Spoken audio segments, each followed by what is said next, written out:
Europe 1, le journal de l'écho. Toute l'actualité économique avec Éric Le Boucher. Bonsoir Éric. Bonsoir Nicolas. La bourse de Paris encore en hausse. Oui, mais tout juste, plus 0,41%, 4936 points. Hésitation en fait toute la journée au regard des résultats des entreprises et de l'aggravation du scandale Volkswagen, on en parlait hier, qui atteint maintenant Porsche. Le chiffre du jour. À Londres, il y a 1500 banquiers qui touchent plus de 300 000 livres, c'est-à-dire plus de 425 000 euros. Ils représentent 3% des effectifs, c'est pas beaucoup. Et certains d'entre eux, à l'intérieur, ceux qui travaillent sur les produits les plus spéculatifs, gagnent en moyenne 900 000 euros par an. Les difficultés du jour. Michelin, qui va fermer 2 usines en Europe, en Allemagne, en Italie, et peut-être une autre en Grande-Bretagne. Au total, 1500 salariés seraient concernés par ces fermetures.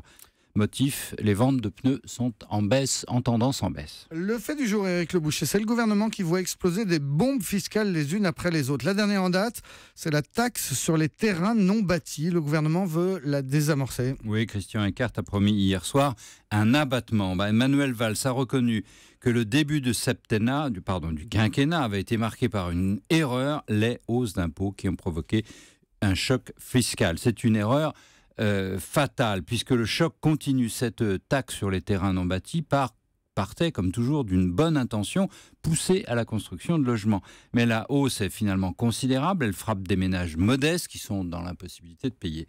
Ils se sont plaints auprès de leurs élus, catastrophe absolue. Et puis il y a 10 jours, c'était les impôts locaux des retraités, l'extinction votée par la droite, là, cette fois, en 2008, la très fameuse demi-part veuve, a été non anticipée par Bercy, là aussi catastrophe. 250 000 ménages sont entrés sous cette taxe d'habitation et 650 000 l'ont vu augmenter. Donc à nouveau, hurlement des élus, Manuel Valls a dû rétropédaler. Mais est-ce qu'il reste d'autres bombes comme celle-là ? Hélas, oui, par exemple la surtaxe de 3% sur les dividendes, Bruxelles va nous punir pour nous demander de l'enlever, et il y en a sûrement d'autres. Le système fiscal est devenu si compliqué, avec tant d'effets secondaires qui portent sur plusieurs années, qu'il est devenu impossible de faire les calculs et de prévoir les effets. Bercy ne sait plus anticiper. D'où la double peine, à la fois la surabondance d'impôts qui appuie sur les épaules des contribuables et un exaspérant sentiment d'amateurisme de l'administration et du gouvernement. François Hollande, qui voulait décréter la pause fiscale avant 2007, c'est raté. À chaque fois, il est démenti par les faits. Il n'en finit pas de payer la facture de l'erreur de départ, celle que Valls dénonce, le choc fiscal. Merci beaucoup Éric Le Boucher, cette politique fiscale. On va en reparler maintenant dans le Club de la Presse.